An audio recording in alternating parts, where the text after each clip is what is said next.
इस वक्त की अगर मैं बात करूं तो उत्तराखंड की राजधानी देहरादून में मौजूद हूं और आप मेरे साथ एक बेटी देख रहे हैं जो कि उत्तराखंड की बेटी है। इस बेटी की शादी होती है 2016 में और आज 2022 में इसका पति, जो कि ये बता रही है कि फ़ौज में है, वो फौजी दूसरी शादी कर लेता है। सबसे पहला सवाल ये है कि एक शादी के रहते दूसरी शादी उसने कैसे की है। तो आइए इस बेटी का दर्द इसकी ज़बान से सुनते हैं कि इसके साथ हुआ क्या है। क्या नाम है तुम्हारा? मेरा नाम आरती रावत। कब हुई थी तुम्हारी शादी? मेरी शादी हुई थी 2016 में 28 अप्रैल। क्या नाम है उनका जिनसे शादी हुई थी? उसका नाम है नागिंदर बरतवाल। कहाँ रहते हैं वो यहाँ प्रेम नगर में, देहरादून। शादी जब हुई थी तो कहाँ पर हुई थी? लेंसीडॉन। अच्छा, हाँ अभी जी, प्रेम आर्मी नगर कैंप रहते में। हैं। हाँ जी। अभी आपका कहना है कि वो दूसरी शादी कर चुके हैं। जी बिल्कुल। ऐसा क्या हुआ कि उनको दूसरी शादी करनी पड़ी? क्या वो आपके साथ खुश नहीं रहते थे? नहीं, उनका शादी से पहले से अफेयर था। तो मैंने उनसे बात करके देखी। मैंने कहा अगर तुम्हें शादी नहीं करनी तो बोल दो घर पे। तो उन्होंने कहा ऐसा कुछ नहीं है कि मैं तुमसे शादी करने के लिए तैयार हूँ। शादी हो गई थी तो शादी के बाद छुट्टी आए थे तो उससे कांटेक्ट में थे उस लड़की के। और पहले छुट्टी देहरादून आते थे तब मेरे पास आते थे। और उसके बाद मैंने उन्हें बहुत बोला कि मतलब ऐसा क्यों कर रहे हो, तो वो मुझे मारने लग जाते थे। उनकी फैमिली तक मारती थी मुझे। उनके पापा मतलब मारते थे, गालियाँ देते थे। क्या नाम है उनके पापा का? विजय बरतवाल। विजय बरतवाल। हाँ जी।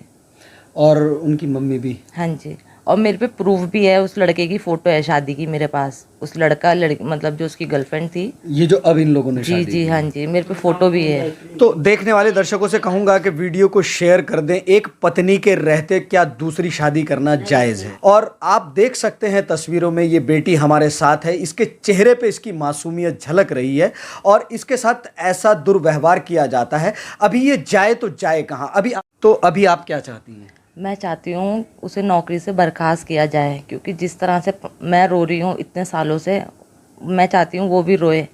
क्योंकि वो शादी करके अपना सेटल हो गया है, खुश हो रहा है। और मैं यहाँ पे अपने घर वालों के पास मेरे छोड़ रखा है उसने मुझे। और मैं चाहती हूँ कि उसकी नौकरी से वो बर्खास्त किया जाए और मुझे न्याय मिले।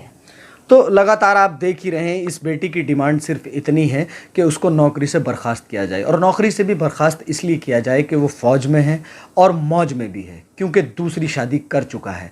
पहली शादी, पहली पत्नी यहाँ हमारे साथ मौजूद है और दूसरी पत्नी के साथ वो ऐश कर रहा है। ये आर्मी में भी ऐसे लोग रहने लग गए, तो अब मतलब मैं न्याय चाहती हूँ अपने साथ। मेरे जो पापा मम्मी मतलब इतना परेशान हो रखे हैं, कुछ ना कुछ तो मतलब फल मिले हमें कि हम मतलब इतने परेशान हैं उसके चक्कर से। वो आराम अभी कितने समय से घर रहती हूँ? मैं हूँ पाँच साल से।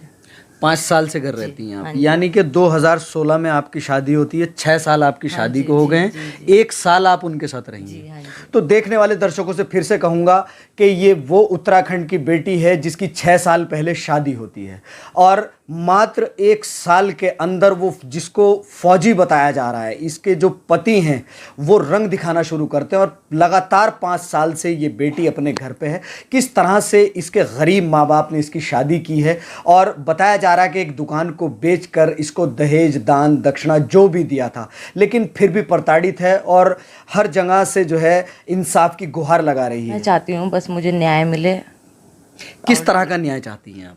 मैं चाहती हूँ मतलब उसने जितना हमें परेशान किया है, और जो मेरे पापा ने दुकान बेची है, इतना सब कुछ खर्चा हो रखा है हमारा, मैं चाहती हूँ कि मुझे बस न्याय मिले। तो आप देख ही रहे हैं, न्याय के नाम पर लड़कियां पैसे मांगती हैं, लेकिन ये उत्तराखंड की बेटी के फौज में होने के बावजूद दूसरी शादी कर लेता है और इसको आंसुओं में धकेल देता है। पिछले 5 साल से ये बेटी रो रही है और जो इसको रुलाने वाले हैं, जिन लोगों ने इस बेटी को रुलाया है, उन तक भी ये वीडियो चली जाए और वो देख लें कि ये बेटी क्या चाहती है। ये पैसे नहीं चाहती, ये बेटी चाहती है कि इसको इंसाफ मिले। इसके रहते दूसरी शादी की गई है और इसका कहना ये है, इसका दंड ये है कि उसको सबसे पहले फ़ौज से बर्खास्त किया जाए। तो पुलिस के आला अधिकारी इस मामले को अपने संज्ञान लें और इस बेटी के साथ न्याय करें।